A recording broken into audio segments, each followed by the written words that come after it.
당신은 5년 전 그 아이를 버렸잖아요, 쓰레기통에. 그런데 지금 와서 아이를 달라고요? 새벽 4시 광화문 빌딩 주차장 쓰레기통에서 들려온 작은 울음소리. 72세 청소부 오미자는 그곳에서 차갑게 식어가는 갓난아기를 발견했습니다. 젖은 담요 속 아기의 손목엔 S, B라고 새겨진 플라스틱 팔찌, 그리고 떨리는 글씨로 적힌 쪽지 한 장이 있었어요. 이 아이만은 살려주세요. 파출소 문 앞까지 갔지만 미자는 손잡이를 놓고 돌아섰습니다. 신고하면 이 애는 또 버려지겠지. 5년이 흘렀어요. 세봄이라는 이름을 받은 아이는 건강하게 자랐습니다. 유치원 건강검진 날 간호사가 팔찌를 보며 말했어요. 이거 청명그룹 기부 캠페인 팔찌예요. 그날 저녁 뉴스에 나온 젊은 재벌 회장 강도윤. 그의 손목에도 똑같은 팔찌가 채워져 있었습니다. 비 오는 날 빌딩 로비에 나타난 강도윤이 미자 앞에서 무릎을 꿇었어요. 제가 지키지 못한 아이가 있습니다. 혹시 살아 있습니까? 형사 정윤이가 5년 전 CCTV를 추적했습니다.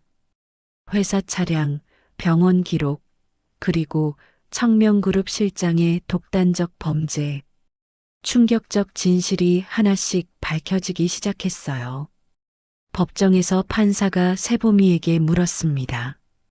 누구랑 살고 싶니? 세보미의 대답 한마디가 세 사람의 운명을 바꾸는 순간, 과연 이들은 어떤 선택을 하게 될까요? 이야기 시작 전에 잠깐 안내 드릴게요. 여러분의 구독과 좋아요는 저에게 큰 힘이 됩니다. 그리고 오늘도 마음에 깊이 남는 이야기 준비했으니까요. 채널 구독하시고 좋은 이야기들 편하게 받아보세요. 새벽 4시 지하철 3호선 종각역 지하 통로였습니다. 형광등 불빛만이 차갑게 공간을 밝히고 있었습니다. 오미자는 낡은 청소 카트를 밀며 계단 아래로 내려갔습니다.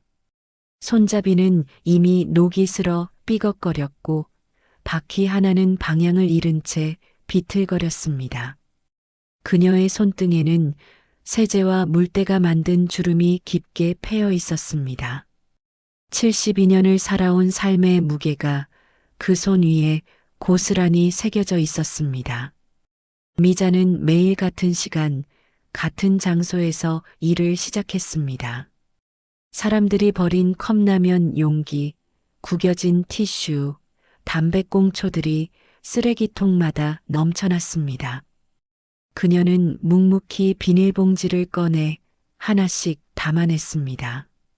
영무원들도 경비원들도 그녀에게 인사를 건네지 않았습니다.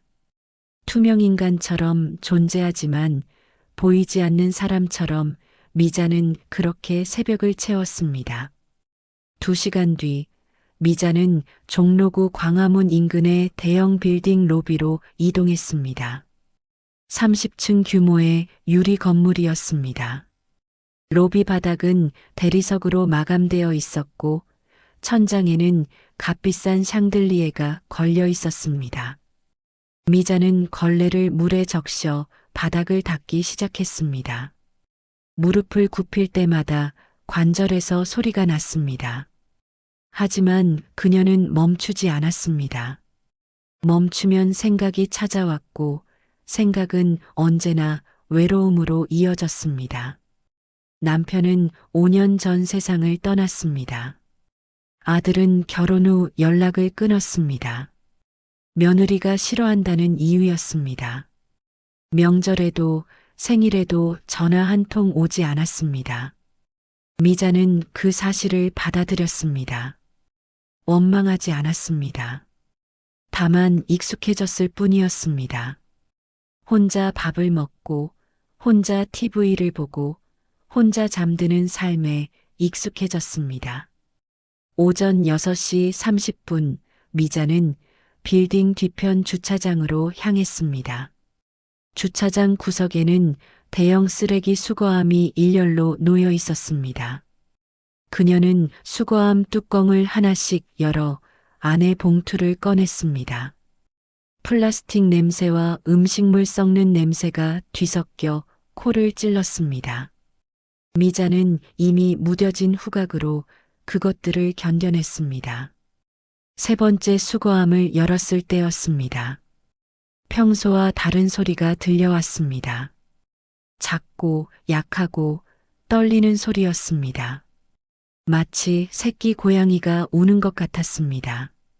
미자는 손을 멈추고 귀를 기울였습니다. 소리는 수거함 깊은 곳에서 들려왔습니다. 그녀는 천천히 쓰레기 봉투들을 한쪽으로 치웠습니다. 검은 비닐봉투, 투명한 재활용 봉투, 종이 상자들 사이로 손을 뻗었습니다. 그리고 그녀는 그것을 발견했습니다. 젖은 담요에 쌓인 작은 무언가였습니다. 담요는 원래 하얀색이었을 것 같았지만 이제는 회색빛으로 변해 있었습니다. 미자는 조심스럽게 담요를 걷어냈습니다. 그 안에는 갓난아기가 있었습니다. 눈을 감은 채 숨을 겨우 쉬고 있었습니다. 아기의 입술은 파랗게 질려 있었고 작은 손은 주먹을 쥔 채 떨고 있었습니다. 미자의 손이 멈췄습니다. 심장이 빠르게 뛰기 시작했습니다. 72년을 살면서 느껴보지 못한 당혹감이 온몸을 휘감았습니다. 그녀는 재빨리 아기를 안아 올렸습니다. 아기는 너무 가벼웠습니다. 제대로 먹지 못한 것이 분명했습니다. 미자는 자신의 낡은 점퍼를 벗어 아기를 감쌌습니다. 체온이 전해지자 아기가 작게 움직였습니다. 아기의 손목에는 무언가 채워져 있었습니다. 플라스틱 재질의 팔찌였습니다. 싸구려 액세서리 같았지만 안쪽을 보니 글자가 새겨져 있었습니다. S, B라는 이니셜이었습니다. 미자는 팔찌를 자세히 살폈습니다. 글자는 손으로 직접 새긴 듯 삐뚤빼뚤했습니다. 누군가 서둘러 다급하게 새긴 흔적이었습니다. 그때 담요 사이에서 종이 한 장이 떨어졌습니다. 미자는 그것을 주워 펼쳤습니다. 공책을 찢어낸 종이였습니다. 볼펜으로 휘갈겨 쓴 글씨가 보였습니다. 글자는 떨리고 번져 있었습니다. 마치 울면서 쓴 것처럼 보였습니다. 종이에는 단 한 줄만 적혀 있었습니다. 이 아이만은 살려주세요. 미자는 종이를 쥔 손이 떨렸습니다. 그녀는 주변을 둘러봤습니다. 주차장은 텅 비어 있었습니다. CCTV가 한 대 보였지만 방향은 다른 쪽을 향하고 있었습니다. 누군가 의도적으로 이 자리를 선택한 것이었습니다. 아기를 두고 간 사람은 이곳이 사각지대라는 것을 알고 있었습니다. 미자는 아기를 꼭 안았습니다. 아기의 숨소리가 점점 약해지고 있었습니다. 입술은 더 파래졌고 몸은 차갑게 식어가고 있었습니다. 더 이상 시간이 없었습니다. 미자는 청소 카트를 그대로 두고 아기를 안은 채 빌딩 밖으로 뛰어나갔습니다. 72년을 살아오며 이렇게 빨리 뛰어본 적이 없었습니다. 하지만 그녀의 다리는 저절로 움직였습니다. 새벽 공기가 차가웠습니다. 미자는 아기를 더욱 꼭 껴안았습니다. 거리는 아직 어두웠고 사람들은 거의 보이지 않았습니다. 그녀는 가장 가까운 파출소 방향으로 달렸습니다. 새 블록을 뛰어가자 파출소 간판이 보였습니다. 미자는 숨을 헐떡이며 파출소 앞에 멈춰 섰습니다. 그녀의 손은 문 손잡이에 닿았습니다. 파출소 문 앞에서 오미자는 멈춰 섰습니다. 손잡이를 잡았다가 놓기를 반복했습니다. 유리문 너머로 젊은 경찰관이 보였습니다. 컴퓨터 앞에 앉아 서류를 정리하고 있었습니다. 그 순간 미자의 머릿속에 수많은 생각이 스쳐 지나갔습니다. 신고하면 아기는 병원으로 갈 것입니다. 치료를 받고 건강을 회복할 것입니다. 하지만 그 다음은 어떻게 될까요? 보육원으로 보내질 것입니다. 아니면 입양 대기자 명단에 오를 것입니다. 통계를 미자도 알고 있었습니다. 신문에서 본 적이 있었습니다. 유기된 아이들 중 절반도 제대로 된 가정을 찾지 못한다는 사실을 말입니다. 미자는 품속의 아기를 내려다봤습니다. 아기는 여전히 눈을 감고 있었습니다. 작은 입술이 파르르 떨렸습니다. 숨을 쉴 때마다 가슴이 가늘게 올라갔다 내려갔습니다. 미자의 가슴 한쪽이 무너져 내렸습니다. 이 아이가 다시 버려지는 모습이 눈앞에 그려졌습니다. 차갑고 무관심한 시설의 방에서 아무도 이름을 불러주지 않는 곳에서 자라는 모습이 말입니다. 이러면 안 되는데. 미자는 중얼거렸습니다. 하지만 발은 움직이지 않았습니다. 손은 여전히 문 손잡이를 잡고 있었지만 힘을 주지 못했습니다. 그녀는 자신이 무엇을 망설이고 있는지 알고 있었습니다. 72년을 살면서 단 한 번도 법을 어긴 적 없는 사람이었습니다. 신호등을 지키고 세금을 내고 남에게 피해 주지 않으며 살아온 사람이었습니다. 그런데 지금 그녀는 유기된 아이를 신고하지 않으려 하고 있었습니다. 이것은 명백히 잘못된 행동이었습니다. 법적으로도 상식적으로도 옳지 않았습니다. 미자는 숨을 깊게 들이마셨습니다. 차가운 공기가 폐를 채웠습니다. 그리고 그녀는 결정했습니다. 손을 놓았습니다. 문 손잡이에서 손을 떼었습니다. 그리고 천천히 뒤로 물러났습니다. 파출소 불빛이 점점 멀어졌습니다. 미자는 돌아섰습니다. 아기를 품에 안은 채 반대 방향으로 걷기 시작했습니다. 발걸음은 무겁고 느렸습니다. 하지만 멈추지 않았습니다. 미자는 자신의 집으로 향했습니다. 종로구 낡은 골목 안쪽 반지하 월세방이었습니다. 방 하나에 부엌과 화장실이 딸린 작은 공간이었습니다. 월세는 30만 원이었습니다. 미자의 한 달 수입은 150만 원 정도였습니다. 생활비를 제하면 남는 것이 거의 없었습니다. 그런 곳에 아기를 데려온다는 것은 무모한 결정이었습니다. 하지만 미자는 망설이지 않았습니다. 집 문을 열고 들어가 아기를 조심스럽게 이불 위에 눕혔습니다. 아기는 여전히 차가웠습니다. 미자는 서랍장을 뒤져 오래된 내복을 꺼냈습니다. 남편이 입던 것이었습니다. 세탁해서 보관해둔 것이었습니다. 그녀는 내복을 찢어 아기를 감쌌습니다. 그리고 자신의 이불까지 덮어주었습니다. 다음은 먹을 것이었습니다. 미자는 냉장고를 열었습니다. 우유 한 팩이 있었습니다.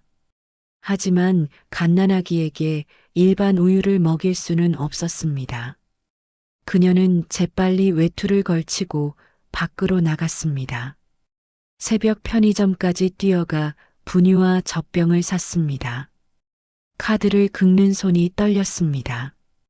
이번 달 생활비에서 빠져나갈 돈이었습니다. 집으로 돌아와 미자는 서툰 손놀림으로 분유를 탔습니다.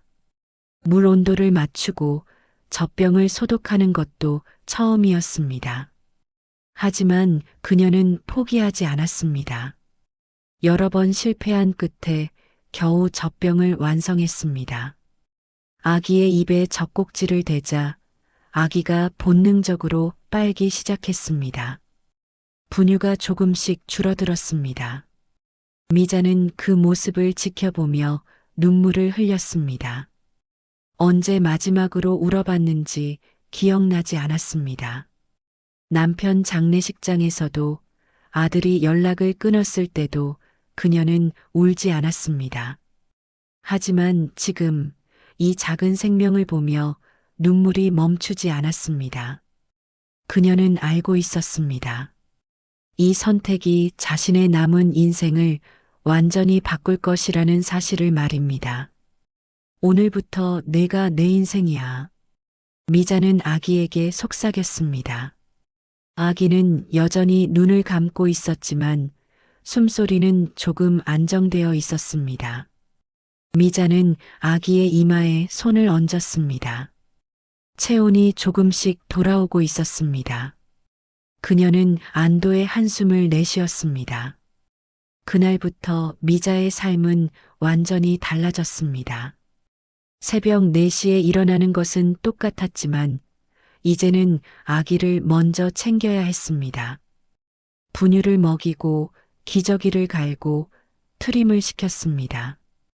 그리고 출근 전에 이웃집 할머니에게 부탁했습니다. 시간당 5,000원을 주고 아기를 봐달라고 했습니다. 그것마저도 미자에게는 큰 부담이었습니다. 일을 마치고 집으로 돌아오면 밤 10시가 넘었습니다.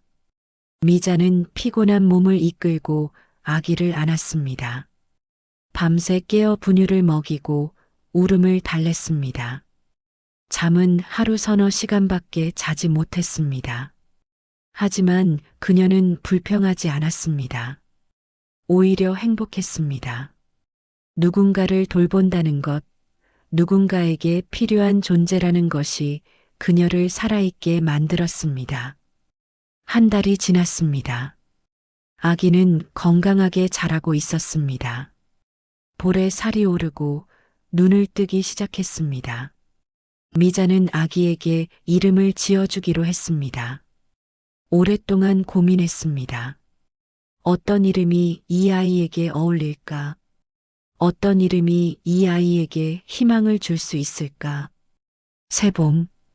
미자는 결정했습니다. 아기의 이름은 새봄이었습니다. 겨울이 지나고 찾아오는 봄처럼, 어둠이 지나고 찾아오는 빛처럼 이 아이가 새로운 시작을 맞이하기를 바라는 마음이었습니다. 미자는 아기를 안고 창문을 열었습니다. 아침 햇살이 방 안으로 들어왔습니다. 새봄아, 잘 자라렴. 할머니가 지켜줄게. 새봄이는 건강하게 자랐습니다. 첫 돌이 지나고 두 돌이 지나고 어느새 5살이 되었습니다. 미자는 여전히 새벽 청소부로 일했습니다. 나이는 72이 되었지만 손을 놓을 수 없었습니다. 새봄이를 키우려면 돈이 필요했습니다. 분유가, 기저귀가, 옷가, 그리고 지금은 유치원비까지 말입니다. 새봄이는 또래 아이들과 조금 달랐습니다. 말수가 적었습니다. 감정 표현도 절제된 편이었습니다. 하지만 눈빛만은 남달랐습니다. 무언가를 관찰하는 눈빛이었습니다. 주변을 살피고 상황을 읽고 사람들의 기분을 파악하는 능력이 있었습니다. 미자는 그것이 어린 시절의 환경 때문이라는 것을 알고 있었습니다. 새봄이는 일찍부터 혼자 있는 시간이 많았습니다. 미자가 일하는 동안 이웃집이나 어린이집에 맡겨졌습니다. 그곳에서 새봄이는 어른들의 얼굴을 읽는 법을 배웠습니다.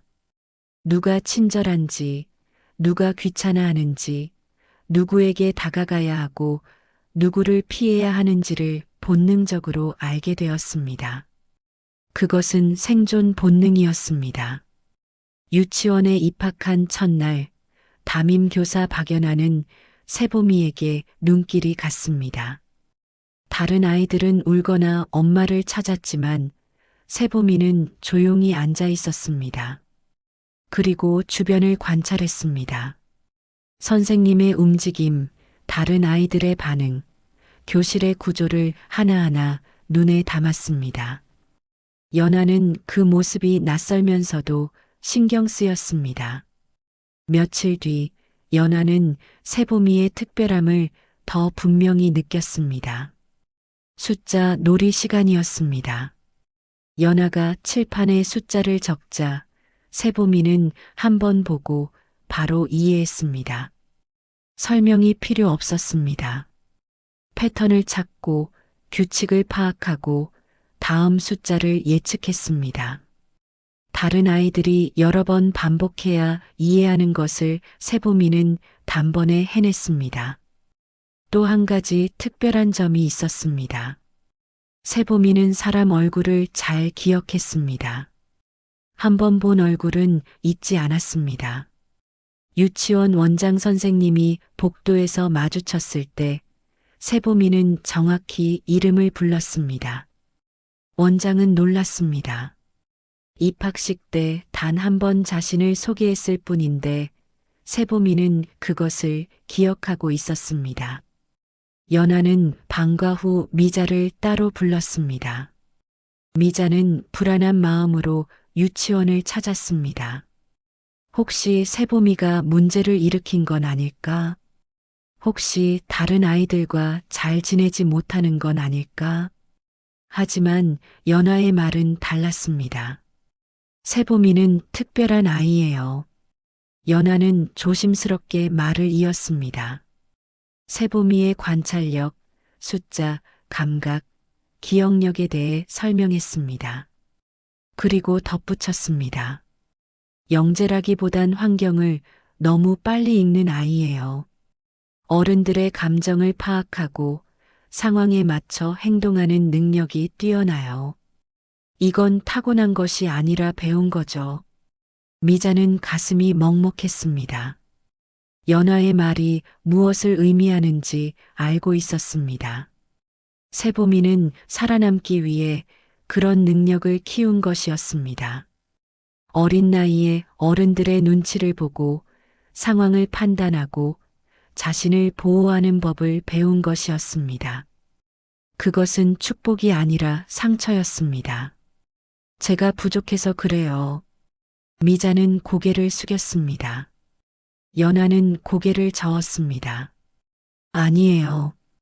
할머니께서 정말 잘 키우셨어요. 세보미는 건강하고 예의 바르고 착한 아이예요. 다만 조금 더 관심을 가져주셨으면 해요. 아이가 혼자 감당하는 게 많아 보여요. 그날 이후 미자는 더 노력했습니다. 일을 마치고 돌아오면 피곤했지만 세보미와 대화하는 시간을 만들었습니다. 유치원에서 무슨 일이 있었는지, 어떤 친구와 놀았는지, 무엇이 재미있었는지 물어봤습니다. 세보미는 처음에는 짧게 대답했지만 점차 말이 많아졌습니다. 하지만 유치원에서는 다른 소문이 돌기 시작했습니다. 학부모들 사이에서였습니다. 누군가 세보미와 미자의 관계를 의심하기 시작했습니다. 할머니와 손녀치고는 닮은 구석이 하나도 없다는 이야기였습니다. 그리고 미자의 직업, 사는 곳, 경제적 상황을 놓고 수군거렸습니다. 청소부가 어떻게 아이를 키워? 혹시 남의 애 데려온 거 아냐? 요즘 그런 사람들 많잖아. 돈 받고 아이 맡아주는 거. 소문은 점점 커졌습니다. 미자는 그 소문을 알고 있었습니다. 학부모들이 자신을 보는 눈빛에서 느낄 수 있었습니다. 하지만 그녀는 대응하지 않았습니다. 해명할 수도 없었고 해명한다고 해서 믿어줄 사람도 없을 것 같았습니다. 다만 세보미가 상처받지 않기를 바랄 뿐이었습니다. 어느 날 세보미가 유치원에서 돌아와 조용히 물었습니다. 할머니, 나는 왜 엄마 아빠가 없어요? 미자는 할 말을 잃었습니다. 언젠가는 대답해야 할 질문이라는 것을 알고 있었습니다. 하지만 막상 세보미의 입에서 그 말이 나오자 가슴이 무너져 내렸습니다. 미자는 세보미를 안았습니다. 세보마, 엄마 아빠는 멀리 계셔. 하지만 할머니가 있잖아. 할머니가 세보미 엄마 아빠 역할 다 할게. 세보미는 고개를 끄덕였습니다. 더 이상 묻지 않았습니다. 하지만 그날 밤 미자는 세보미가 혼자 울고 있는 것을 봤습니다. 이불을 뒤집어 쓰고 소리 내지 않으려 애쓰며 울고 있었습니다. 미자는 그 모습을 보며 자신도 울었습니다. 두 사람은 각자의 자리에서 소리 없이 눈물을 흘렸습니다. 유치원 건강검진 날이었습니다. 세보미는 다른 아이들과 함께 검진실로 들어갔습니다. 키와 몸무게를 재고 시력과 청력을 검사했습니다. 모든 수치는 정상이었습니다. 세보미는 건강하게 자라고 있었습니다. 미자의 정성이 만든 결과였습니다. 검진을 마치고 나오는데 간호사가 세보미의 손목을 잡았습니다. 팔찌를 보며 물었습니다. 이거 어디서 났어요? 세보미는 대답하지 못했습니다. 그 팔찌는 태어날 때부터 차고 있던 것이었습니다. 미자가 빼지 말라고 했습니다. 그래서 세보미는 목욕할 때도 잘 때도 늘 차고 있었습니다. 간호사는 팔찌를 자세히 살폈습니다. 그리고 고개를 갸웃했습니다. 이거 청명그룹 기부 캠페인 팔찌예요. 간호사의 말에 옆에 있던 다른 교사가 다가왔습니다. 팔찌를 보더니 맞다고 고개를 끄덕였습니다. 청명그룹은 국내 10대 기업 중 하나였습니다. 건설, 유통, IT, 금융까지 사업 영역이 넓었습니다. 그리고 매년 소외계층을 위한 기부 캠페인을 진행했습니다. 5년 전쯤 했던 캠페인이에요. 미혼모 지원 프로그램이었죠. 기부자들한테 이 팔찌를 나눠줬어요. 간호사의 설명을 들으며 세보미는 아무 말도 하지 못했습니다. 그저 손목의 팔찌를 내려다볼 뿐이었습니다. S, B라는 글자가 여전히 선명했습니다. 누군가 이 팔찌의 의미를 담았다는 것을 세보미는 어렴풋이 느끼고 있었습니다. 그날 저녁 미자는 저녁 뉴스를 보고 있었습니다.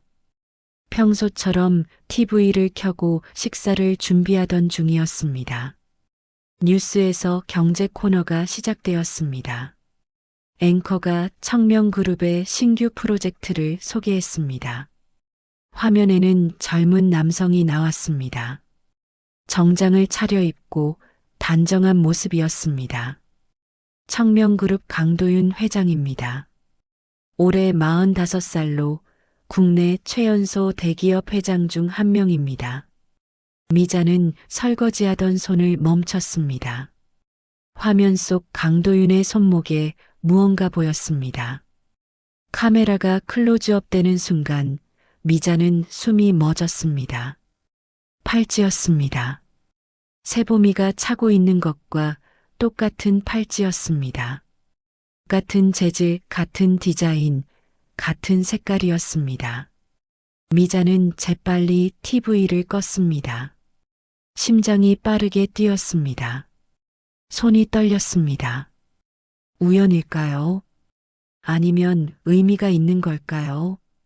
미자는 자신에게 되물었습니다. 하지만 답은 나오지 않았습니다. 그녀는 깊은 한숨을 내쉬었습니다. 아니야, 설마 그런 사람이. 미자는 스스로를 달랬습니다. 재벌 회장과 쓰레기통에 버려진 아기가 무슨 관계가 있겠습니까? 그것은 너무 먼 이야기였습니다. 미자는 그렇게 생각하기로 했습니다. 하지만 마음 한구석에는 불안이 자리 잡았습니다. 그날 밤 미자는 잠을 이루지 못했습니다. 다음 날부터 미자는 세보미의 팔찌를 자세히 살폈습니다. S, B라는 이니셜이 무엇을 의미하는지 생각했습니다. 혹시 이름의 약자일까요? 아니면 다른 의미가 있을까요? 미자는 팔찌를 벗겨보려 했지만 너무 꽉 끼어 있었습니다. 세보미의 살이 팔찌에 눌려 자국이 생겼습니다. 억지로 빼면 아이가 다칠 것 같았습니다. 그날 이후 미자는 뉴스를 더 주의 깊게 봤습니다. 청명그룹에 관한 소식이 나올 때마다 귀를 기울였습니다. 강도윤 회장의 인터뷰, 기사, 사진들을 찾아봤습니다. 그리고 발견했습니다. 그는 항상 같은 팔찌를 차고 있었습니다. 어떤 자리에서든 어떤 옷을 입든 팔찌는 늘 손목에 있었습니다. 미자는 혼란스러웠습니다. 이것이 우연이라고 생각하기에는 너무 많은 일치가 있었습니다. 팔찌의 디자인, 청명그룹의 기부 캠페인, 그리고 버려진 시기까지 말입니다. 세보미가 발견된 것은 5년 전이었습니다. 청명그룹의 미혼모 지원 캠페인도 5년 전이었습니다. 하지만 미자는 확신할 수 없었습니다. 만약 정말로 강도윤 회장과 관련이 있다면 왜 아이를 버렸을까요? 재벌 회장이라면 아이를 키울 능력이 충분했습니다. 돈도 있고 권력도 있었습니다. 그런데 왜 쓰레기통에 버렸을까요? 미자는 이해할 수 없었습니다. 며칠 뒤 미자는 결심했습니다. 진실을 알아야 한다고 생각했습니다. 이대로 모른 척하고 살 수는 없었습니다. 세보미에게는 자신의 뿌리를 알 권리가 있었습니다. 미자는 청명그룹 본사 주소를 찾았습니다. 강남구 테헤란로에 있었습니다. 미자는 메모지에 주소를 적어 주머니에 넣었습니다. 하지만 막상 찾아갈 용기는 나지 않았습니다. 어떻게 접근해야 할까요? 청소부인 자신이 회장을 만날 수 있을까요? 만난다 해도 무슨 말을 해야 할까요? 미자는 매일 밤 고민했습니다. 그리고 결국 결정을 미뤘습니다. 조금 더 지켜보기로 했습니다. 조금 더 확신을 얻은 후에 움직이기로 했습니다. 그 사이 세보미는 변함없이 유치원에 다녔습니다. 친구들과 놀고 그림을 그리고 노래를 불렀습니다.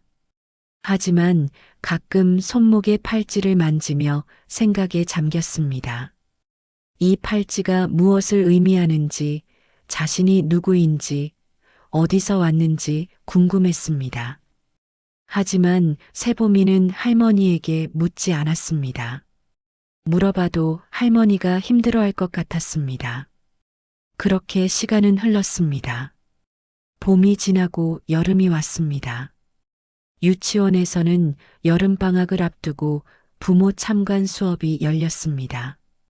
미자는 일을 조금 일찍 마치고 유치원에 갔습니다. 낡은 옷차림에 거친 손이었지만 미자는 당당했습니다. 세보미를 사랑하는 마음만큼은 누구에게도 지지 않았습니다. 수업이 끝나고 학부모들이 모여 이야기를 나누고 있었습니다. 미자는 구석에 앉아 있었습니다. 그때 한 학부모가 다가와 말을 걸었습니다. 세보미 할머니시죠? 아이가 정말 똑똑하던데요. 미자는 고개를 숙여 인사했습니다. 학부모는 웃으며 계속 말했습니다. 근데 궁금한 게 있어요. 세보미 부모님은 어디 계세요? 순간 주변이 조용해졌습니다. 다른 학부모들도 귀를 기울였습니다. 미자는 입술을 깨물었습니다. 이 질문을 언젠가는 받을 줄 알고 있었습니다. 하지만 막상 듣고 나니 가슴이 무너졌습니다. 사정이 있어서 제가 키우고 있습니다. 미자의 대답은 짧았습니다. 더 이상 설명하고 싶지 않았습니다. 학부모는 고개를 끄덕이며 물러났습니다. 하지만 미자는 알고 있었습니다. 오늘 이 대화가 또 다른 소문의 씨앗이 될 것이라는 것을 말입니다. 비 오는 날이었습니다. 미자는 평소처럼 광화문 빌딩 로비를 청소하고 있었습니다. 밖에서는 빗소리가 요란했습니다. 로비 유리창에 빗방울이 떨어지며 흘러내렸습니다. 사람들은 우산을 털며 건물 안으로 들어왔습니다. 미자는 그들이 밟고 간 자리를 묵묵히 닦았습니다. 오전 10시쯤 로비에 한 남자가 들어왔습니다. 검은색 정장에 고급스러운 코트를 입고 있었습니다. 뒤따라 여러 명의 사람들이 들어왔습니다. 비서와 경호원들로 보였습니다.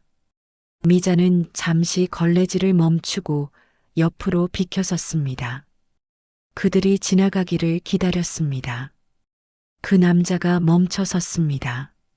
미자를 바라봤습니다. 미자는 고개를 숙였습니다. 하지만 남자는 계속 그녀를 응시했습니다. 그리고 천천히 다가왔습니다. 미자의 심장이 빠르게 뛰기 시작했습니다. 무언가 잘못되었다는 느낌이 들었습니다. 남자가 입을 열었습니다. 혹시 5년 전 이 근처에서 일하셨습니까? 미자는 얼어붙었습니다. 손에 들고 있던 걸레가 바닥에 떨어졌습니다. 남자의 손목에 팔찌가 보였습니다. 세보미가 차고 있는 것과 똑같은 팔찌였습니다.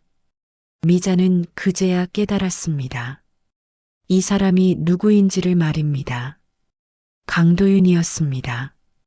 TV에서 본 그 사람이었습니다. 청명그룹 회장이었습니다. 그리고 지금 그는 미자 앞에 서 있었습니다. 미자는 한 걸음 뒤로 물러났습니다. 도망치고 싶었습니다. 하지만 다리가 움직이지 않았습니다. 강도윤은 한 걸음 더 다가왔습니다. 그리고 그대로 무릎을 꿇었습니다. 로비 바닥에 사람들이 보는 앞에서 무릎을 꿇었습니다. 뒤에 있던 비서와 경호원들이 놀라 달려왔지만 강도윤은 손을 들어 그들을 막았습니다. 5년 전 제가 지키지 못한 아이가 있습니다. 강도윤의 목소리는 떨렸습니다. 눈에는 눈물이 고여 있었습니다. 미자는 숨을 참았습니다. 주변 사람들이 수군거렸습니다. 무슨 일인지 궁금해하며 스마트폰을 꺼내 촬영하기 시작했습니다. 그 아이를 제 손으로 지키지 못했습니다. 그날의 선택을 평생 후회하며 살았습니다. 강도윤은 고개를 들어 미자를 봤습니다. 그의 눈빛에는 절박함이 가득했습니다. 혹시 그 아이를 아십니까? 손목에 팔찌를 찬 아이를 말입니다. 제발 살아있다면 알려주십시오. 미자는 입을 열지 못했습니다. 무슨 말을 해야 할지 알 수 없었습니다. 세보미가 정말 이 사람의 아이라는 말인가요? 그렇다면 왜 버렸습니까?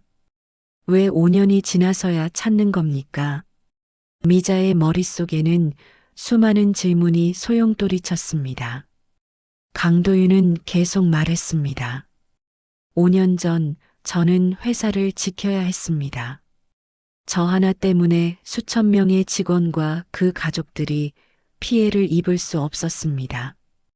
그래서 저는 선택했습니다. 그는 고개를 떨구었습니다. 눈물이 바닥에 떨어졌습니다.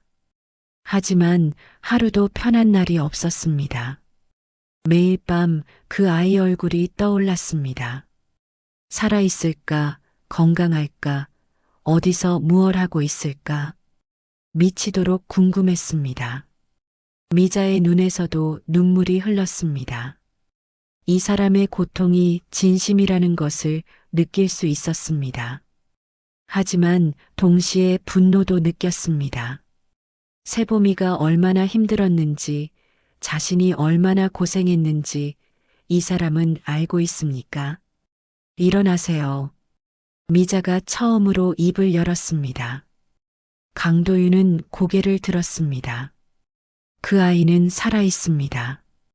강도윤의 눈이 커졌습니다. 온몸이 떨렸습니다. 정말입니까? 정말 살아 있습니까? 미자는 고개를 끄덕였습니다. 강도윤은 그 자리에서 무너졌습니다. 두 손으로 얼굴을 감싸고 울기 시작했습니다. 5년간 쌓인 감정이 한꺼번에 터져 나왔습니다. 주변 사람들은 그 모습을 지켜보며 숨을 죽였습니다. 미자는 강도윤에게 말했습니다. 하지만 그 아이는 이제 제 아이입니다. 5년을 제가 키웠습니다. 밤을 새우며 아파할 때 함께 울며 웃을 때 함께 웃으며 키웠습니다. 강도윤은 고개를 끄덕였습니다. 알고 있습니다. 당신이 얼마나 힘들었을지 압니다. 아니요. 미자는 단호하게 말했습니다. 당신은 모릅니다. 한 번도 겪어본 적 없으니까요. 강도윤은 할 말을 잃었습니다. 미자는 걸레를 주워들었습니다. 오늘은 이만 가보겠습니다. 더 이상 할 말이 없습니다. 미자는 돌아서려 했습니다. 하지만 강도윤이 다시 말했습니다. 제발 한 번만 만나게 해주십시오. 그 아이를 한 번만 보게 해주십시오. 미자는 멈춰섰습니다. 등을 돌린 채 대답했습니다. 생각해 보겠습니다. 그리고 그녀는 로비를 떠났습니다. 강도윤은 그 자리에 무릎을 꿇은 채 한참을 앉아 있었습니다. 비서가 다가와 부축했지만 그는 일어서지 못했습니다. 다리에 힘이 풀렸습니다. 5년을 기다린 끝에 드디어 아이의 소식을 들었습니다. 하지만 그것은 안도가 아니라 또 다른 고통의 시작이었습니다. 그날 저녁 미자는 집으로 돌아왔지만 세봄이를 마주할 용기가 나지 않았습니다. 현관문 앞에서 한참을 서 있었습니다. 손은 문고리를 잡았다 놓기를 반복했습니다. 머릿속에는 강도윤의 얼굴이 떠올랐습니다. 무릎을 꿇고 울던 그 모습이 지워지지 않았습니다. 미자는 깊게 숨을 들이마시고 문을 열었습니다. 세봄이는 거실 바닥에 앉아 그림을 그리고 있었습니다. 크레파스로 무언가를 열심히 색칠하고 있었습니다. 미자가 들어오자 세봄이는 고개를 들어 웃었습니다. 할머니, 오늘 유치원에서 상 받았어요. 세봄이는 가방에서 상장을 꺼냈습니다. 모범상이라고 적혀 있었습니다. 미자는 상장을 받아들었습니다. 손이 떨렸습니다. 세봄이는 자랑스러워했지만 미자는 웃을 수가 없었습니다. 이 아이의 진짜 아버지가 나타났다는 사실을, 그 사람이 아이를 찾고 있다는 사실을 어떻게 말해야 할까요? 할머니, 괜찮아요? 세봄이가 물었습니다. 미자는 고개를 끄덕였습니다. 응, 괜찮아. 그냥 피곤해서 그래. 미자는 세봄이의 머리를 쓰다듬었습니다. 세봄이는 다시 그림 그리기에 집중했습니다. 미자는 부엌으로 가서 저녁 준비를 시작했습니다. 하지만 손에 힘이 들어가지 않았습니다. 칼을 잡고 있었지만 무엇을 자르는지도 몰랐습니다. 다음 날 유치원에서 박연아 선생님이 미자를 따로 불렀습니다. 미자는 불안한 마음으로 상담실에 들어갔습니다. 연아는 책상 위에 노트북을 펼쳐놓고 있었습니다. 화면에는 어제 빌딩 로비에서 찍힌 영상이 재생되고 있었습니다. 강도윤이 무릎을 꿇고 있는 장면이었습니다. 이거 할머니시죠? 연아의 목소리는 조심스러웠습니다. 미자는 고개를 끄덕였습니다. 연아는 노트북을 닫았습니다. 무슨 일이세요? 혹시 세보미와 관련된 일인가요? 미자는 한참을 망설이다 입을 열었습니다. 5년간 숨겨왔던 이야기를 꺼냈습니다. 쓰레기통에서 세보미를 발견한 날, 팔찌, 그리고 강도윤의 등장까지 모든 것을 말했습니다. 연아는 놀란 표정으로 듣고 있었습니다. 그럼 세보미가 정말 청명그룹 회장의 아이란 말씀이세요? 미자는 고개를 저었습니다. 확실하지 않아요. 하지만 팔찌가 같고 시기도 맞고. 연아는 잠시 생각에 잠겼습니다. 그리고 조심스럽게 말했습니다. 할머니, 제가 도와드릴 수 있을 것 같아요. 연아는 자신의 친구가 경찰이라고 했습니다. 강력팀 형사로 일하고 있다고 했습니다. 5년 전 유기 사건을 다시 조사하면 진실을 밝힐 수 있을 거라고 했습니다. 미자는 망설였습니다. 경찰이 개입하면 일이 커질 것 같았습니다. 하지만 다른 방법이 없었습니다. 며칠 뒤 미자는 경찰서에서 정윤희 형사를 만났습니다. 윤희는 30대 중반의 여성이었습니다. 단정한 인상에 또렷한 목소리를 가진 사람이었습니다. 그녀는 미자의 이야기를 주의 깊게 들었습니다. 메모를 하며 세부 사항을 물어봤습니다. 5년 전이면 2019년이네요. 광화문 인근 빌딩 주차장에서 발견하셨다고요? 미자는 고개를 끄덕였습니다. 윤희는 컴퓨터를 두드렸습니다. 파일을 검색하기 시작했습니다. 2019년 영화 유기 사건 미제 사건으로 남아있네요. 신고가 들어오지 않았어요. 윤희는 미자를 봤습니다. 할머니께서 신고를 안 하신 거죠? 미자는 고개를 숙였습니다. 윤희는 한숨을 쉬었습니다. 법적으로는 문제가 있어요. 하지만 이제라도 조사를 시작하겠습니다. 윤희는 며칠간 자료를 조사했습니다.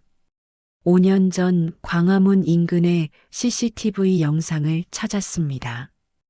대부분은 이미 삭제되었지만 일부 백업 파일이 남아 있었습니다.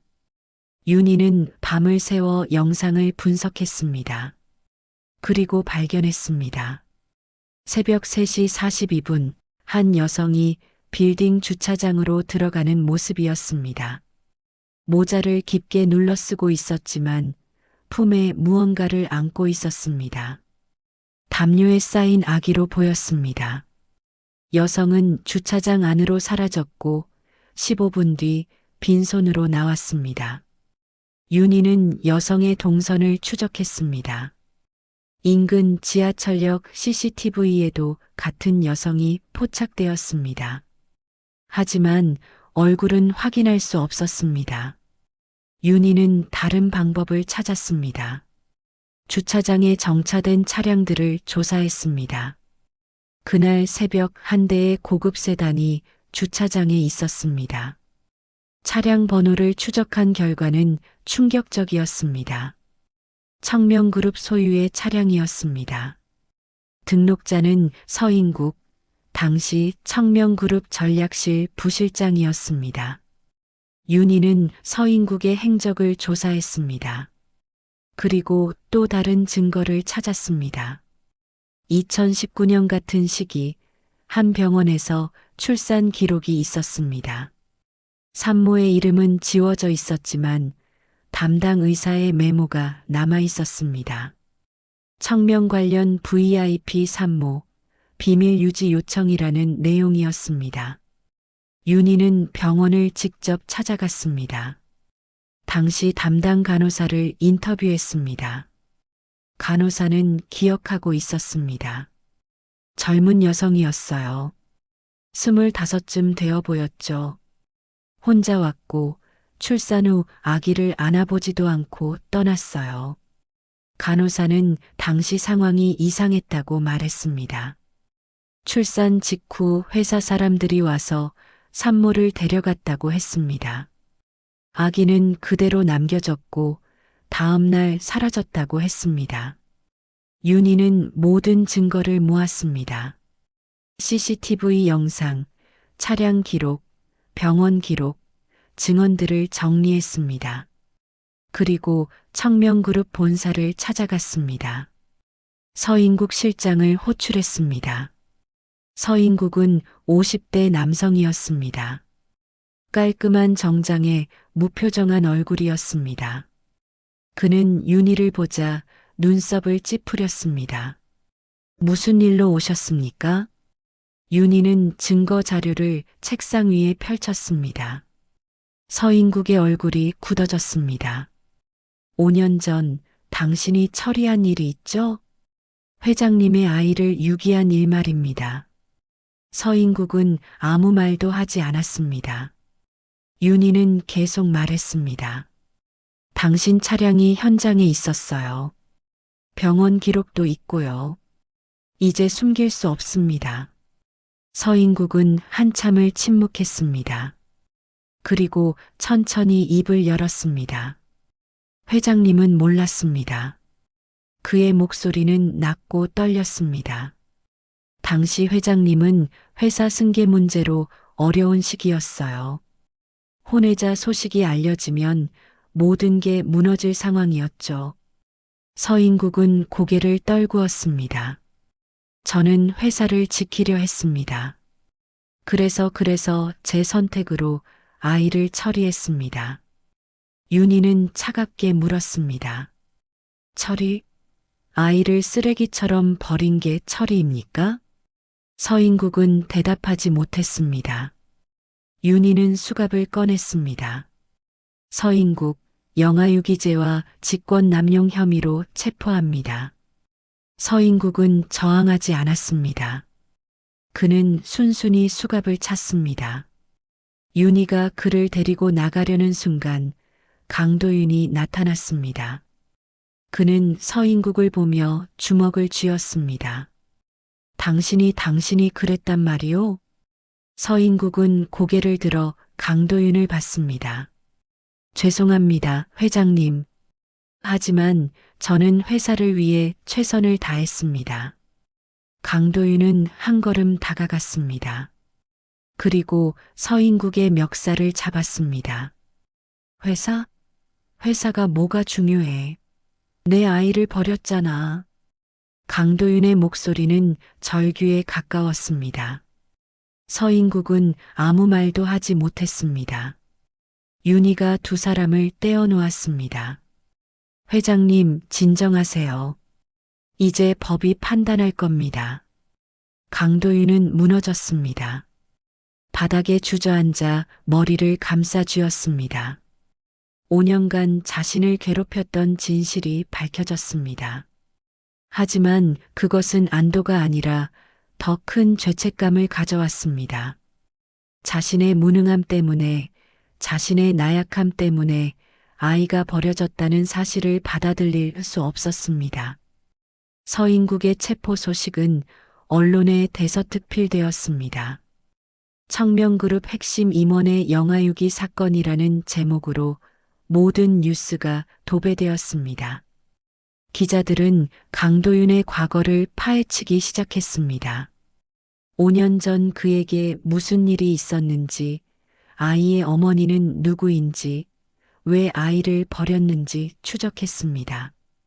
미자는 집에서 뉴스를 보며 불안에 떨었습니다. 기자들이 자신을 찾아올까봐 두려웠습니다. 세보미를 보호해야 했습니다. 이 아이가 세상의 관심 속에 놓이는 것을 원하지 않았습니다. 미자는 유치원에 연락해 세보미를 며칠 쉬게 해달라고 부탁했습니다. 하지만 청명그룹 측에서 먼저 움직였습니다. 강도윤의 비서가 미자의 집을 찾아왔습니다. 정장을 입은 30대 남성이었습니다. 그는 공손하게 인사했습니다. 회장님께서 뵙고 싶어 하십니다. 미자는 거절하려 했습니다. 하지만 비서는 간곡하게 부탁했습니다. 아이 이야기를 꼭 나누고 싶으시답니다. 법적인 문제가 아니라 아버지로서 부탁드립니다. 미자는 결국 만나기로 했습니다. 다음 날 청명그룹 본사 회장실에서 강도윤을 다시 만났습니다. 회장실은 넓고 화려했습니다. 바닥부터 천장까지 통유리로 되어 있었고 서울 시내가 한눈에 내려다 보였습니다. 하지만 강도윤의 모습은 초라했습니다. 그는 책상에 앉아 있지 않고 소파에 앉아 있었습니다. 얼굴은 수척했고 눈은 충혈되어 있었습니다. 며칠간 잠을 자지 못한 것 같았습니다. 미자가 들어오자 그는 일어나 깊게 고개를 숙였습니다. 와주셔서 감사합니다. 미자는 맞은편 소파에 앉았습니다. 강도윤은 테이블 위에 서류 뭉치를 올려놓았습니다. 이건 친권 이전 서류입니다. 미자의 심장이 멎는 것 같았습니다. 강도윤은 계속 말했습니다. DNA 검사 결과가 나왔습니다. 세보미는 제 딸이 맞습니다. 미자는 손이 떨렸습니다.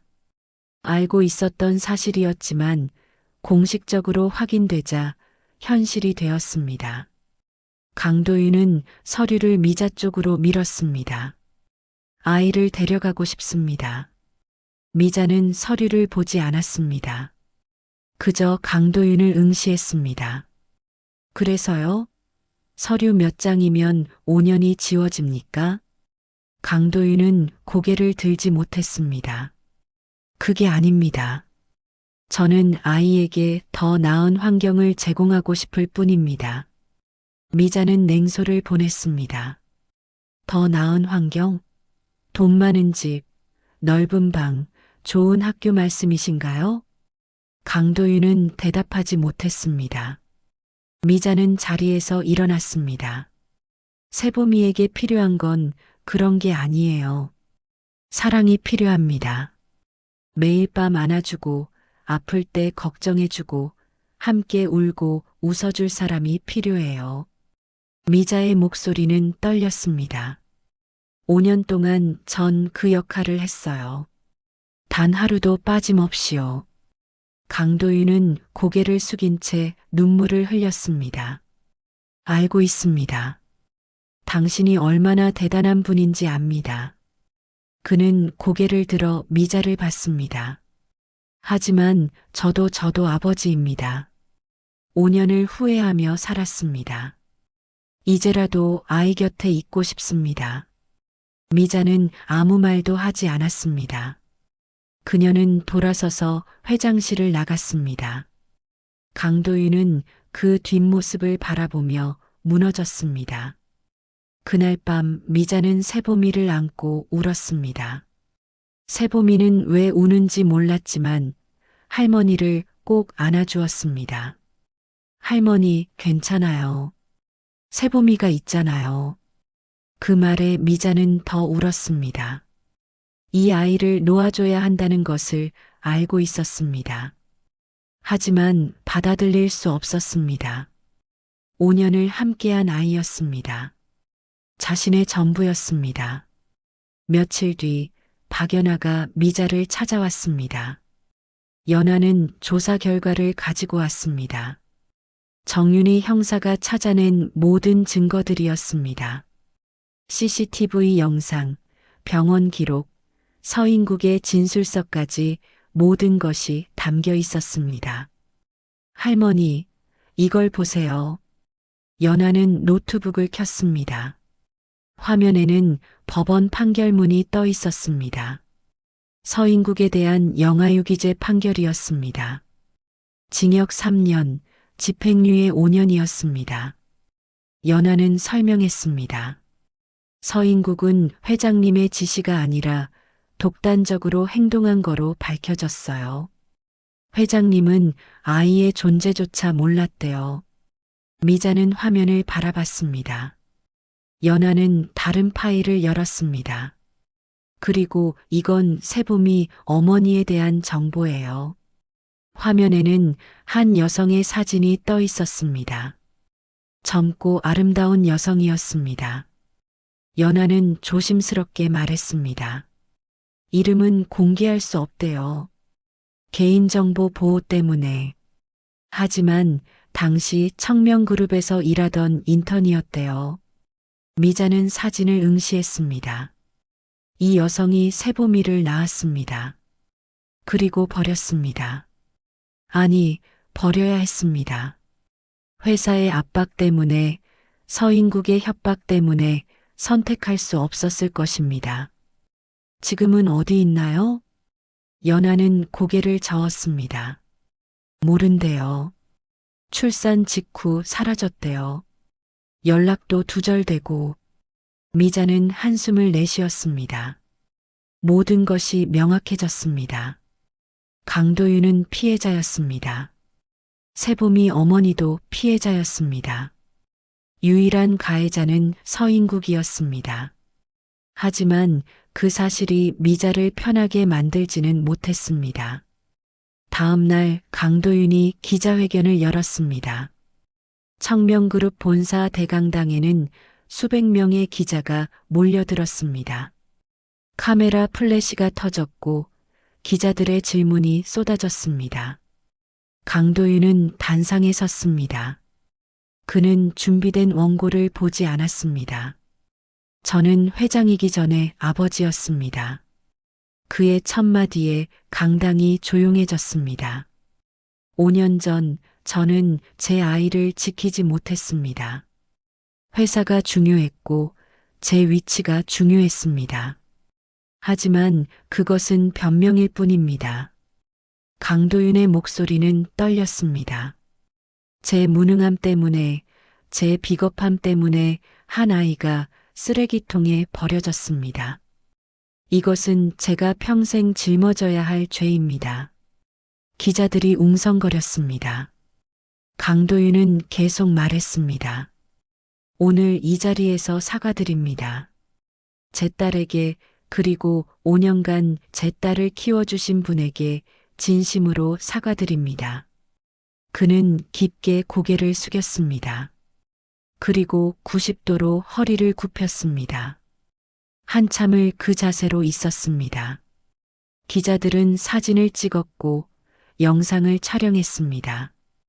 그 장면은 그날 저녁 모든 뉴스의 톱을 장식했습니다. 기자회견 이후 여론은 들끓었습니다. 어떤 사람들은 강도윤을 비난했습니다. 아이를 버린 아버지라며 자격이 없다고 했습니다. 어떤 사람들은 동정했습니다. 회사의 압박과 서인국의 독단 때문이었다며 피해자라고 했습니다. 하지만 미자는 그 어떤 의견에도 귀 기울이지 않았습니다. 미자가 신경 쓴 것은 오직 하나, 세봄이었습니다. 아이에게 진실을 말해야 할 시간이 다가왔습니다. 더 이상 숨길 수 없었습니다. 미자는 세봄이를 무릎에 앉혔습니다. 아이의 눈을 바라봤습니다. 세봄아, 할머니가 할 얘기가 있어. 세봄이는 고개를 갸웃했습니다. 미자는 심호흡을 했습니다. 사실은 할머니가 세봄이 진짜 할머니가 아니야. 세봄이의 눈이 커졌습니다. 미자는 계속 말했습니다. 5년 전 할머니가 세봄이를 발견했어. 버려진 채로 말이야. 세봄이는 아무 말도 하지 않았습니다. 그저 미자를 바라볼 뿐이었습니다. 미자는 눈물을 참으며 말을 이었습니다. 그때부터 할머니가 세봄이를 키웠어. 하지만 이제 진짜 아빠가 나타났어. 세봄이는 천천히 고개를 끄덕였습니다. TV에 나온 아저씨요? 미자는 놀랐습니다. 세봄이는 이미 알고 있었습니다. 뉴스를 보고 유치원에서 친구들의 이야기를 듣고 눈치챘을 것입니다. 미자는 고개를 끄덕였습니다. 맞아. 그분이 세봄이 아빠야. 세봄이는 한참을 생각했습니다. 그리고 물었습니다. 그럼 저는 어떻게 되는 거예요? 미자는 할 말을 잃었습니다. 세봄이는 계속 물었습니다. 할머니랑 헤어져야 해요? 그 말에 미자의 눈물이 터져 나왔습니다. 세봄이는 할머니를 꼭 안았습니다. 싫어요. 저는 할머니랑 살고 싶어요. 두 사람은 한참을 울었습니다. 5년간 쌓아온 시간이, 함께한 추억들이 무너질까봐 두려웠습니다. 며칠 뒤 법원에서 조정 절차가 시작되었습니다. 강도윤 측 변호사와 미자 측 변호사가 한자리에 모였습니다. 미자는 변호사 없이 혼자 왔습니다. 돈이 없어서였습니다. 하지만 박연아가 동행해 주었습니다. 강도윤 측 변호사는 서류를 펼쳤습니다. 친권은 법적으로 친부인 강도윤 회장에게 있습니다. 양육권 이전을 요청합니다. 판사는 미자를 받습니다. 의견 있으십니까? 미자는 떨리는 목소리로 말했습니다. 저는 5년을 키웠습니다. 법적으론 아무것도 아니겠지만 제게는 전부입니다. 판사는 고개를 끄덕였습니다. 하지만 아이의 복리를 생각해야 합니다. 강도윤 회장이 제공할 수 있는 환경이 더 나을 수 있습니다. 미자는 고개를 저었습니다. 아이에게 필요한 건 환경이 아니라 사랑입니다. 강도윤이 일어섰습니다. 그는 판사에게 말했습니다. 제안이 있습니다. 모두가 그를 봤습니다. 강도윤은 미자를 향해 고개를 숙였습니다. 아이를 데려가겠습니다. 하지만 오미자, 어머니도 함께 모시겠습니다. 미자는 눈을 크게 떴습니다. 강도윤은 계속 말했습니다. 어머니께서 저희 집에서 세봄이와 함께 지내시면 됩니다. 양육은 함께 하는 겁니다. 변호사가 강도윤을 말렸습니다. 회장님, 그건 법적으로 복잡한 문제가. 강도윤은 손을 들어 변호사를 제지했습니다. 복잡하면 해결하면 됩니다. 저는 아이를 위해 최선을 다할 겁니다. 미자는 망설였습니다. 그녀는 강도윤을 받습니다. 저는 받을 수 없습니다. 강도윤은 고개를 갸웃했습니다. 미자는 말을 이었습니다. 저는 키워준 사람이지 빼앗을 사람은 아닙니다. 세봄이는 이제 아빠가 필요합니다. 미자의 목소리는 단호했습니다. 하지만 저를 잊지 않았으면 합니다. 가끔 만나고 전화하고 함께 시간을 보낼 수 있다면 그것으로 충분합니다. 강도윤은 고개를 저었습니다. 그럴 수 없습니다. 어머니 없이 세봄이를 키울 자신이 없습니다. 두 사람은 팽팽하게 대치했습니다. 판사가 개입했습니다. 일단 아이의 의견을 들어보는 게 어떻겠습니까? 모두가 고개를 끄덕였습니다. 판사는 세봄이를 부르라고 지시했습니다. 잠시 후 세봄이가 법정에 들어왔습니다. 작은 체구에 긴장한 표정이었습니다. 판사는 부드럽게 물었습니다. 세봄아, 누구랑 살고 싶니? 세봄이는 미자를 봤습니다. 그리고 강도윤을 봤습니다. 한참을 생각하다가 입을 열었습니다. 저는 할머니랑 아빠랑 셋이 같이 살고 싶어요. 법정이 조용해졌습니다. 세봄이는 계속 말했습니다. 할머니가 없으면 무섭고 아빠가 없으면 궁금해요. 둘 다 필요해요. 판사는 미소를 지었습니다. 그리고 판결했습니다. 공동 양육으로 결정합니다. 세부 사항은 당사자들이 협의하도록 하겠습니다. 미자는 눈물을 흘렸습니다. 강도윤도 고개를 숙였습니다.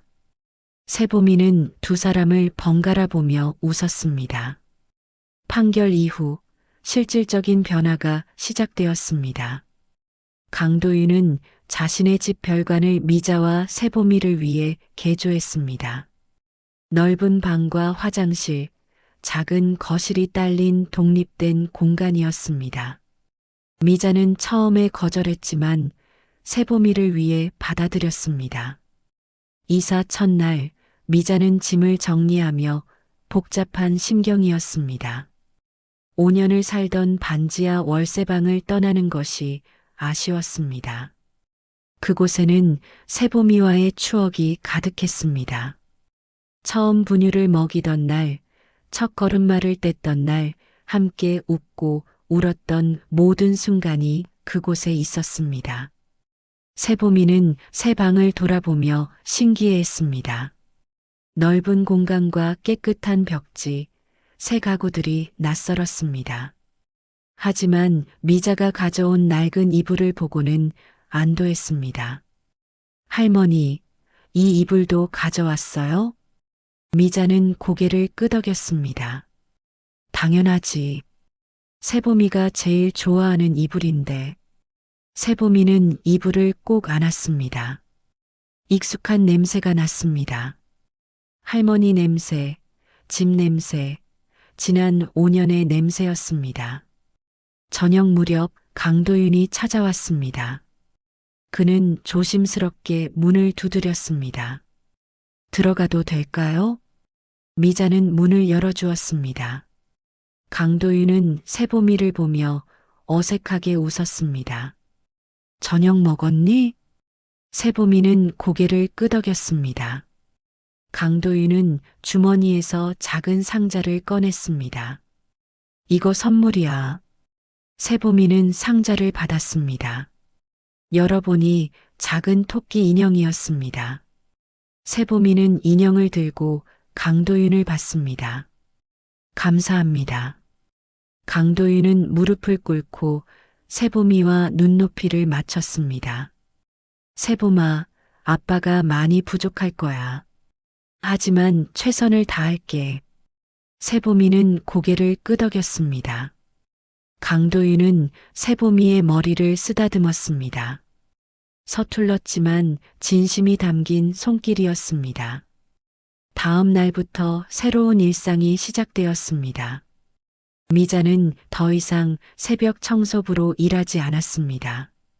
강도윤이 생활비를 지원하겠다고 했지만 미자는 거절했습니다. 대신 강도윤의 집에서 살림을 돕기로 했습니다. 세보미의 식사를 챙기고 방을 정리하고 숙제를 도와주었습니다. 강도윤은 회사 일정을 조정했습니다. 매일 저녁 6시에는 집에 돌아왔습니다. 세보미와 저녁을 함께 먹고 이야기를 나누었습니다. 처음에는 어색했습니다. 무슨 말을 해야 할지, 어떻게 행동해야 할지 몰랐습니다. 하지만 시간이 흐르며 조금씩 가까워졌습니다. 세보미는 학교에서 있었던 일을 이야기했습니다. 강도윤은 회사에서 있었던 재미있는 일을 들려주었습니다. 미자는 그 모습을 지켜보며 미소 지었습니다. 한 달이 지났을 때 세보미의 유치원에서 학예회가 열렸습니다. 미자와 강도윤은 함께 관람석에 앉았습니다. 처음으로 부모처럼 나란히 앉은 순간이었습니다. 주변 학부모들이 수군거렸지만 두 사람은 신경 쓰지 않았습니다. 세보미는 무대에 올라 노래를 불렀습니다. 작은 목소리였지만 또렷했습니다. 가사는 가족에 대한 내용이었습니다. 세보미는 노래를 부르며 객석의 미자와 강도윤을 번갈아 봤습니다. 두 사람은 눈물을 흘리며 박수를 쳤습니다. 공연이 끝나고 세보미는 두 사람에게 달려왔습니다. 미자와 강도윤은 동시에 세보미를 안았습니다. 세 사람은 한참을 그렇게 서 있었습니다. 주변 사람들의 시선은 더 이상 중요하지 않았습니다. 그날 밤 강도윤은 미자에게 감사를 표했습니다. 어머니, 정말 감사합니다. 어머니가 아니었다면 저는 세보미를 영영 잃을 뻔했습니다. 미자는 고개를 저었습니다. 아니에요. 제가 감사하죠. 세보미 덕분에 외롭지 않았어요. 두 사람은 마주보며 웃었습니다. 5년간의 시간이 만든 기적이었습니다. 하지만 여전히 해결되지 않은 문제가 있었습니다. 세보미의 어머니였습니다. 강도윤은 조사팀을 동원해 그녀를 찾았습니다. 몇 주가 걸렸지만 결국 위치를 파악했습니다.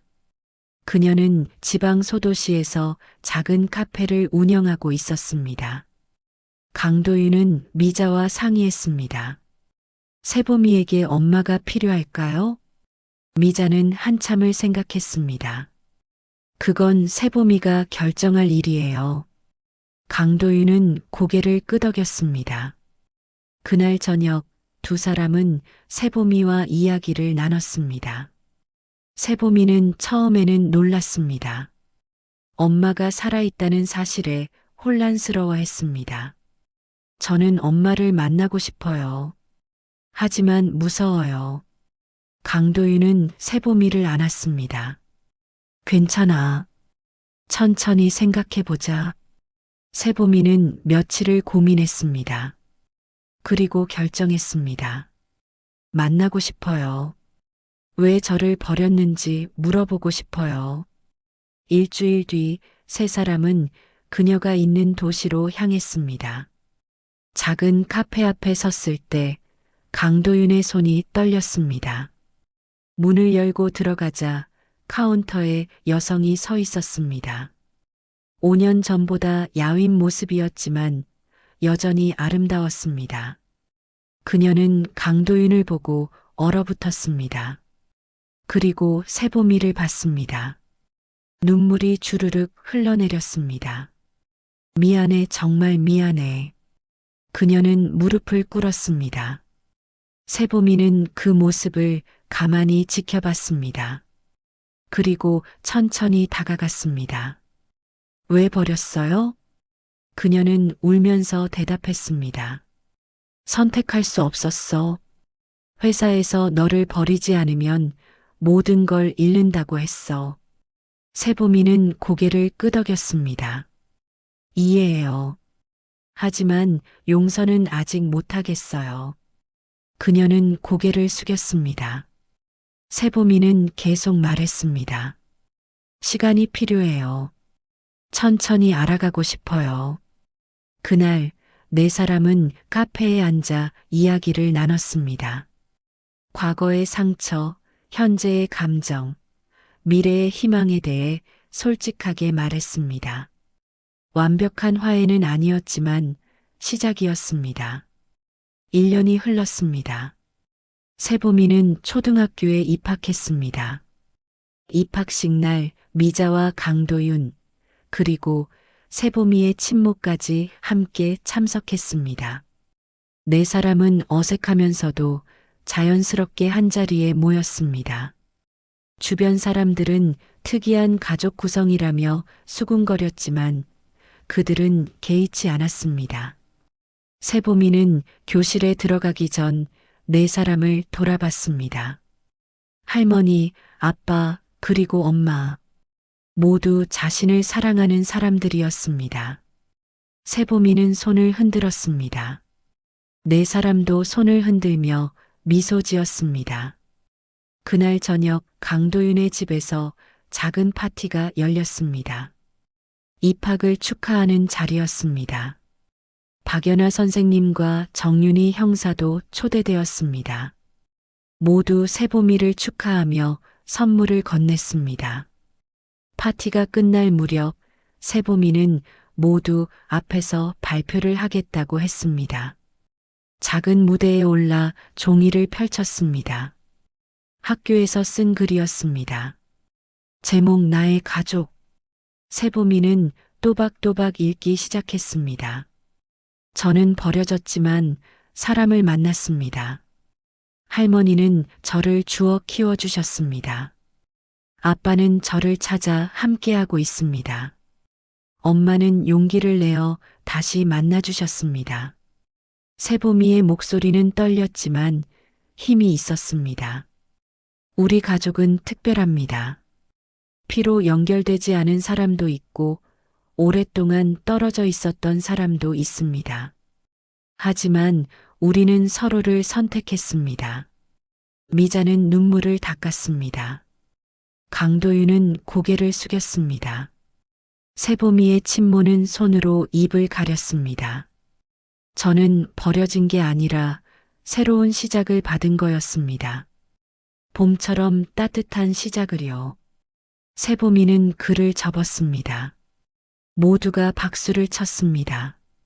세보미는 무대에서 내려와 미자에게 달려갔습니다. 미자는 세보미를 꼭 안았습니다. 할머니 사랑해요. 미자는 웃으며 눈물을 흘렸습니다. 할머니도 사랑해, 세보마. 강도윤도 다가와 두 사람을 안았습니다. 세보미의 친모는 멀리서 그 모습을 지켜봤습니다. 그녀는 아직 그 안에 들어갈 자격이 없다고 생각했습니다.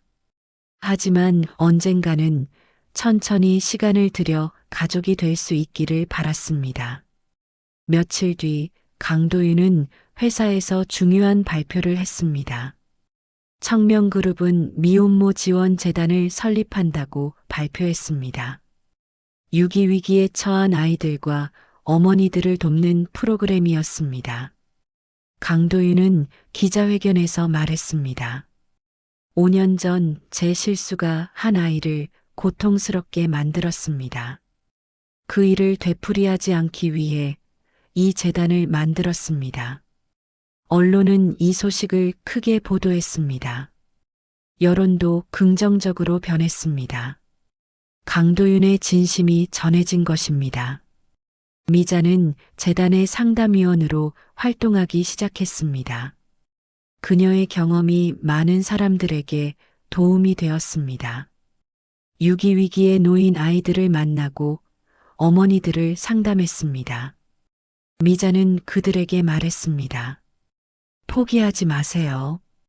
어려워도 힘들어도 방법은 있습니다.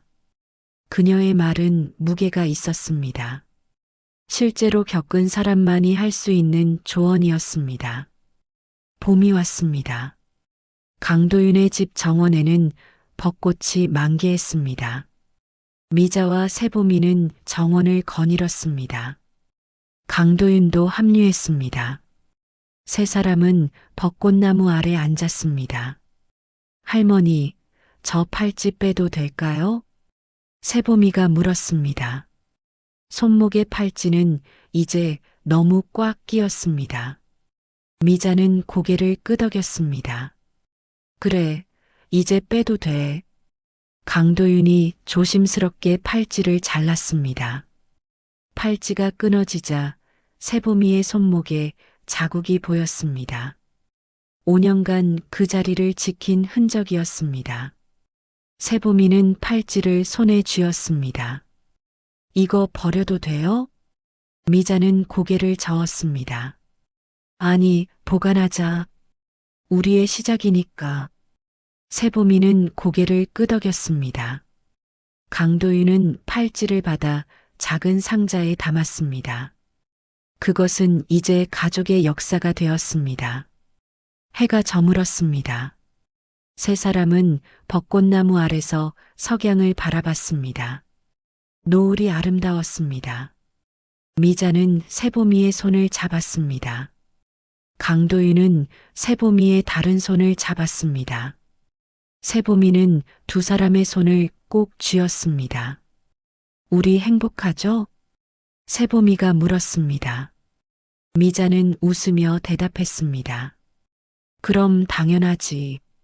강도윤도 고개를 끄덕였습니다. 우리는 행복해. 그리고 앞으로도 계속 행복할 거야.